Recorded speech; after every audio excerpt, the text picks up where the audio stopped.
بسم الله الرحمن الرحيم فما يكذبك بعد بالدين أليس الله بأحكم الحاكمين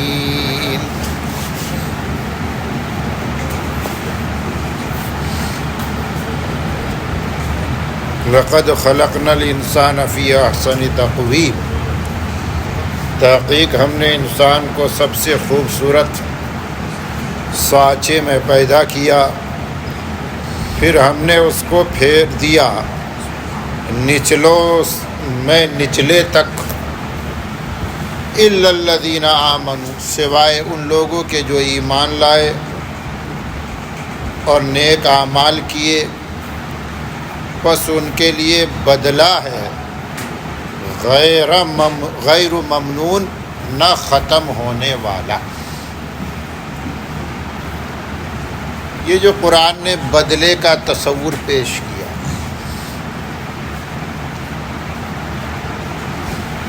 کہ انسان ہے تو اسے محنت پہ لگنا پڑے گا، کیونکہ اللہ تبارک و تعالیٰ نے اس کے ساتھ ایک بوجھ لاد دیا ہے، وہ بوجھ ہے نفس کا اور شیطان کا۔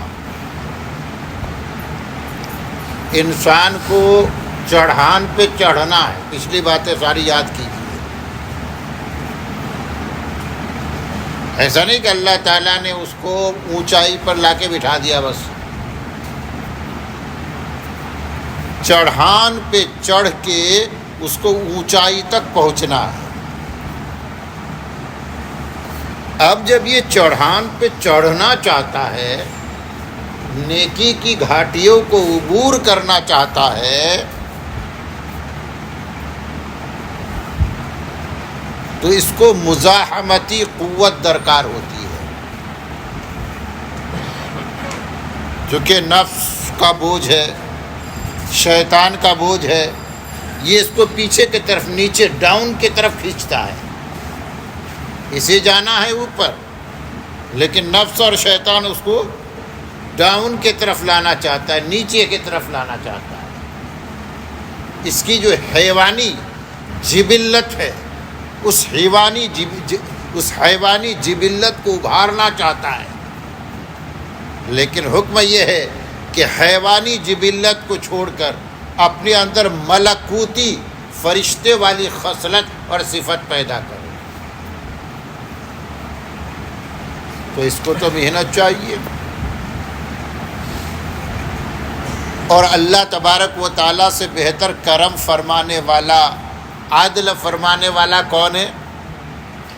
جب وہ اتنی ساری محنت کے بعد اوپر پہنچ جاتا ہے، تو کیا اس کو اس کی محنت پر بدلہ نہیں ملنا چاہیے؟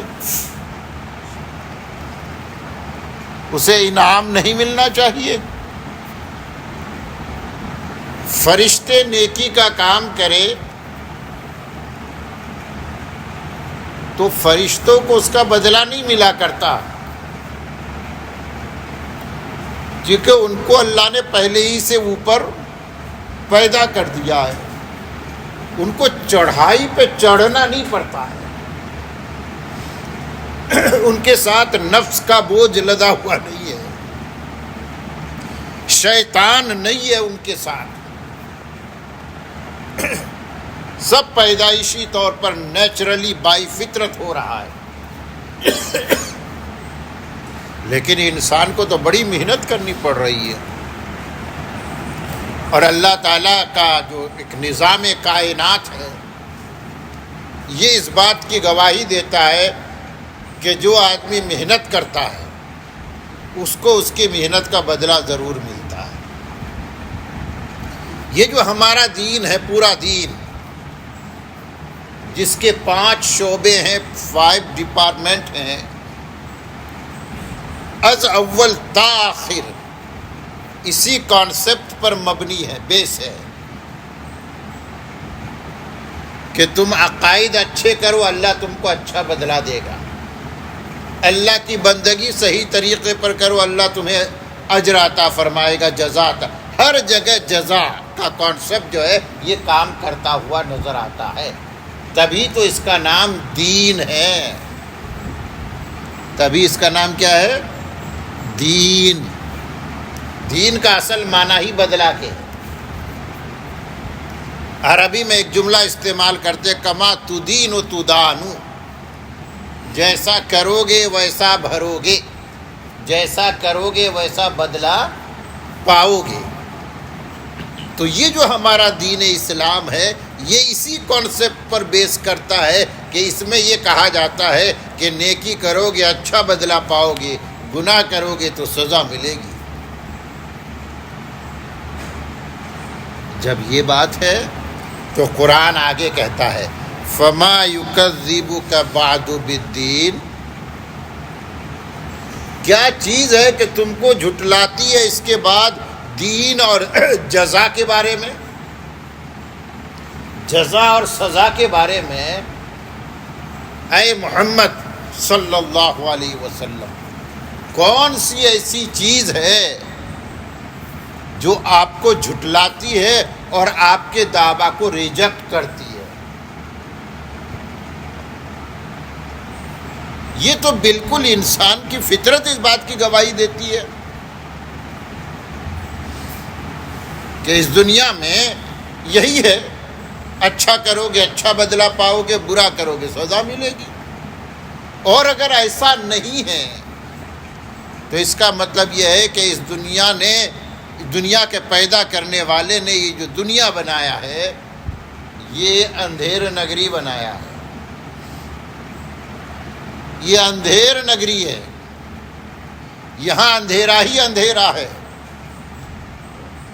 یہاں اچھوں کو اس کی اچھائیوں کا بدلہ نہیں ملتا اور بروں کو اس کی برائیوں کی سزا نہیں ملتی، تو کاہے کوئی محنت کرے گا اچھا بننے کی؟ وہ کیوں محنت کرے گا برائیوں سے رکنے کی؟ یہاں اچھا کرنے پر کچھ ملنا نہیں ہے اور غلط گناہ کرنے پر کوئی سزا نہیں ملنی ہے، تو کرو نا اپنی مرضی کی۔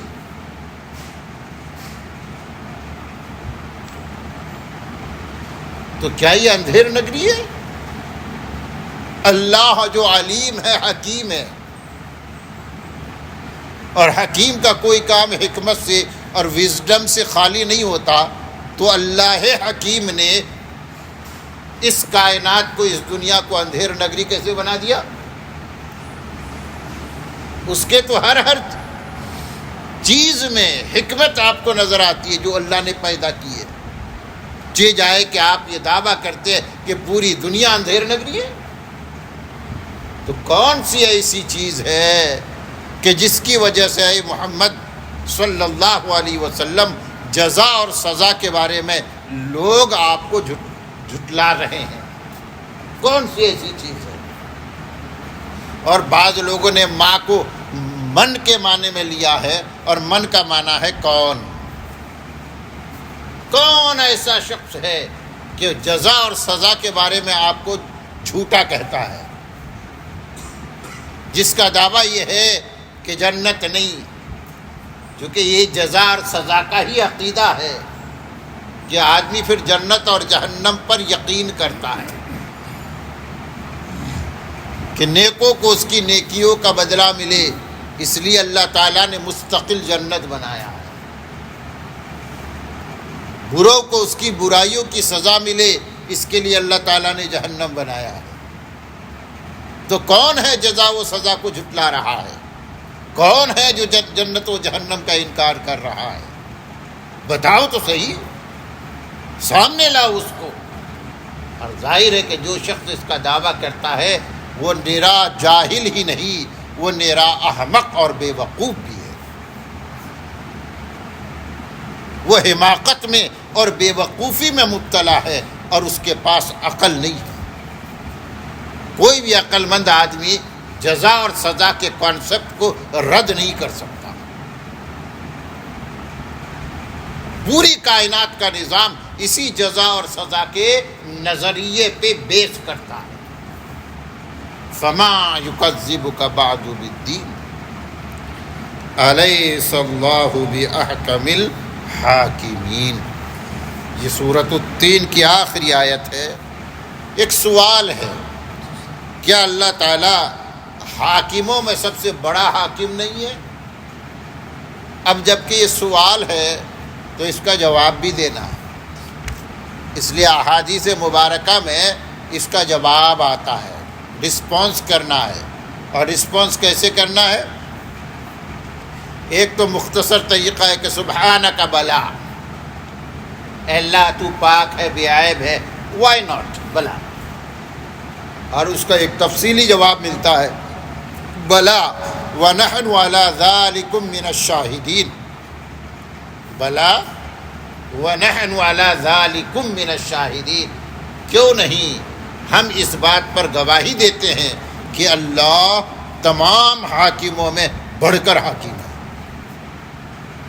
تو ایک تو اس کو رسپانس کرنا ہے، خود تلاوت کرے تو پڑھے، یہاں تک کہ امام اگر پڑھ رہا ہے تو زبان سے تو ہم نہیں پڑھ سکتے، لیکن دل میں یہ سوچے کہ بے شک، کیوں نہیں، میں تو اس بات کی گواہی دیتا ہوں، دل میں سوچے کہ اللہ سب سے بڑا حاکم۔ جب اللہ سب سے بڑا حاکم ہے، وہی بات پھر حکومت، کوئی حکومت مکمل نہیں ہوتی جب تک کہ اس حکومت میں جرائم کی سزائیں تجویز نہ کی گئی ہو۔ کوئی حکومت ایسی نہیں جس میں یہ نہ بتایا گیا کہ اگر کوئی جرم کرے، کرائم کرے، تو کون سے کرمنل کو، کون سے مجرم کو کیا سزا ملنی ہے۔ ایسا دیکھا ہے آپ نے کہ بادشاہ وقت نے اعلان کر دیا ہو کہ گناہ کرو دھڑلے سے، تم کو کوئی سزا نہیں ہونی ہے، اے لوگوں چوری کرو، چوری کرتے ہوئے پکڑے جاؤ گے، سزا نہیں ملے گی، ڈاکہ ڈالو، کوئی سزا نہیں۔ ایسا ہوتا ہے؟ کیا اس طرح کوئی حکومت چل سکتی ہے؟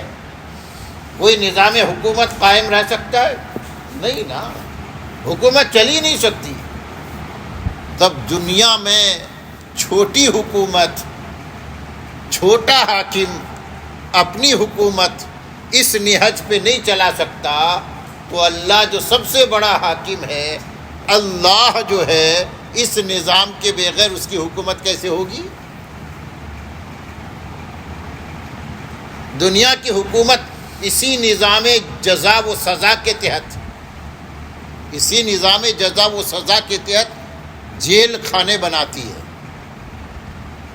ہر ملک میں، ہر شہر میں کہتے جیل خانہ بنایا جاتا ہے، قید خانہ بنایا جاتا ہے کہ اگر کوئی مجرم جرم کرتا ہے تو اس کو یہاں پر ڈالا جائے۔ تعزیراتی قوانین بنائے جاتے ہیں۔ تو اللہ تبارک و تعالیٰ کے یہاں یہ جو جزا اور سزا کا قانون ہے، اس کے مطابق کہتے کوئی عمل کار فرما نہیں ہوگا، اگر نہیں ہوگا تو پھر جنت بھی نہیں، جہنم بھی نہیں۔ ہم یہ کہتے کہ نہیں، بعین ہی اسی نظام اور سسٹم کے تحت اللہ کی حکومت بھی کام کرتی ہے۔ اللہ تعالیٰ یہی فرماتا ہے کہ اے لوگو، اچھا کرو گے اچھا بدلہ پاؤ گے، میں تمہارے اچھے کاموں کا بدلہ دنیا میں بھی دوں گا، اگرچہ وہ بہت تھوڑا ہوگا، وہ چکھنے کے طور پر ہوگا، وہ نمونے اور سیمپل کے طور پر ہوگا، چونکہ دنیا جو ہے یہ دارالعمل ہے، دارالجزا اور سزا نہیں ہے۔ اسی لیے تو ہم کہتے ہیں کہ آخرت آنی ہے، چونکہ عمل پر جب اللہ تعالیٰ نے عمل کا حکم دیا ہے کہ اے لوگوں یہ کام کرو، یہ عمل کرو، تو اللہ تعالیٰ نے جزا اور سزا کے لیے بھی جگہ فکس کیا ہے، اور وہ جگہ دنیا تو نہیں ہو سکتی، اس لیے کہ دنیا میں ہم دیکھتے ہیں کہ بہت سے اچھے انسان پریشانیوں میں رہ کر اس دنیا سے چلے جاتے ہیں۔ بہت اچھے تھے، آپ بھی گواہی دیں گے، لیکن پریشان رہے پوری زندگی۔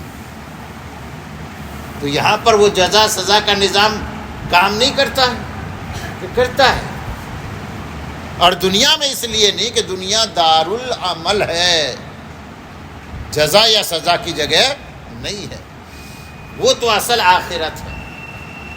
اگرچہ نمونے کے طور پر اللہ دنیا میں بھی اس کا نمونہ دکھا دیتا ہے کہ اچھوں کو اس کی اچھائی کا بدلہ ملتا ہے اور بروں کو اس کی برائی کی سزا مل جاتی ہے، لیکن وہ نمونے کے طور پر ہے، اصل بدلہ نہیں ہے، اصل بدلہ آخرت میں ملنا ہے۔ تو الیس اللہ بأحکم الحاکمین، کیا اللہ تعالیٰ تمام حاکموں سے بڑھ کر حاکم نہیں ہے؟ اللہ کی حکومت کا کیا کہنا۔ آپ ذرا سوچیں، دنیا میں کتنے بڑے بڑے بادشاہ گزرے ہیں، اپنی بادشاہت سے انہوں نے پوری ورلڈ کی سیاست کو متاثر کیا، ڈائریکٹلی انڈائریکٹلی پوری دنیا پر حکومت کی، ایسے بڑے بادشاہ گزرے ہیں، لیکن اللہ جیسی حکومت تو کسی کو نصیب نہیں ہوئی نا، نہ فرعون کو نصیب ہوئی، نہ نمرود کو، نہ بخت نصر کو، نہ کسی اور کو۔ اللہ کی حکومت تو بے مثال ہے، یہ حکومت ہمیشہ سے ہے اور ہمیشہ قائم رہے گی، اور اللہ کے علاوہ دوسروں کی جو حکومت ہے نا، اور جس کی بنیاد پر ہم اس کو حاکم کہتے ہیں، بادشاہ کہتے ہیں، یہ صرف دکھاوا ہے، اس کا ایک مجازی روپ ہے، حقیقت میں تو کوئی بادشاہ ہے ہی نہیں۔ بادشاہ کوئی مجبور ہوتا ہے؟ کہتے بادشاہ صاحب اختیار ہونا چاہیے۔ کون ایسا بادشاہ گزرا ہے جو پورے طور پر صاحب اختیار ہو؟ اگر فرعون صاحب اختیار ہوتا تو دریائے قلزم میں ریڈ سی میں اس طرح ڈوب کر نہ مرتا۔ وہ بیٹے کے لیے پوری زندگی ترستا نہیں۔ ایک تو اس لیے میں نے کہا وہ تو ایک مجازی روپ ہے، بس دکھاوا ہے۔ لیکن اگر مان لو کہ دنیا میں ایک سے بڑھ کر ایک حاکم گزرے ہیں، تو اللہ تعالیٰ کی شان کا تو کوئی نہیں ہے نا۔ دنیا کا بادشاہ خوش ہو کر جزا دیتا ہے، دنیا کا بادشاہ ناراض ہو کر سزا دیتا ہے، تو اللہ تعالیٰ خوش ہو کر جزا کیوں نہیں دے گا؟ اللہ تعالیٰ اگر ناراض ہو تو سزا کیوں نہیں مل سکتی؟ اس بات کو مان لو، اور ظاہر ہے کہ جو اس بات کو مانے گا پھر وہ اچھا بننے کی کوشش کرے گا اور گناہوں سے رکنے کی کوشش کرے گا، اس لیے کہ ہر آدمی کو فطرتاً اچھا بدلہ چاہیے۔ کیسا بدلہ چاہیے؟ اچھا بدلہ چاہیے۔ تو کہا جائے گا بھائی اچھے کاموں کا اچھا بدلہ، تو وہ تلاش کرے گا کہ اچھے کام کون سے ہیں، ذرا بتاؤ، میں وہ کروں گا تاکہ مجھے بدلہ اچھا ملے۔ اللہ تبارک و تعالی ہم سبوں کو صحیح عمل کی توفیق عطا فرمائے۔ الحمد للہ رب العالمین والصلاة والسلام علی رسولہ الکریم۔ اللہم انت السلام ومنک السلام، تبارک یا ذا الجلال والاکرام۔ ربنا ظلمنا انفسنا وان لم تغفر لنا وترحمنا لنکونن من الخاسرین۔ یا اللہ ہمارے گناہ معاف فرما دے، یا اللہ ہماری خطائے لغزشیں معاف فرما دے۔ یا اللہ ہم تیرے بندے ہیں، بہت کمزور ہیں، یا اللہ ہمارے حال پہ رحم فرما۔ یا اللہ ہمیں اچھے اعمال کی توفیق عطا فرما کر اچھا بدلہ ہمارے لیے مقدر فرما۔ یا اللہ گناہوں سے بچا کر آخرت میں سزا سے ہم سب کی، یا اللہ دنیا میں سزا سے پکڑ سے ہم سب کی یا اللہ حفاظت فرما۔ اللہم لا تہلکنا بعذابک ولا تقتلنا بغضبک وعافنا قبل ذلک۔ یا اللہ بیماریوں سے شفا عطا فرما۔ ہمارے جاننے والے بہت سے لوگ بیمار ہیں، ان کے متعلقین بیمار ہیں، یا اللہ تمام بیماروں کو شفا عطا فرما دے۔ یا اللہ بیماروں کو شفا عطا فرما، یا اللہ بیماروں کو شفا عطا فرما۔ سبحان ربک رب العزت عما یصفون وسلام علی المرسلین والحمد للہ رب العالمین.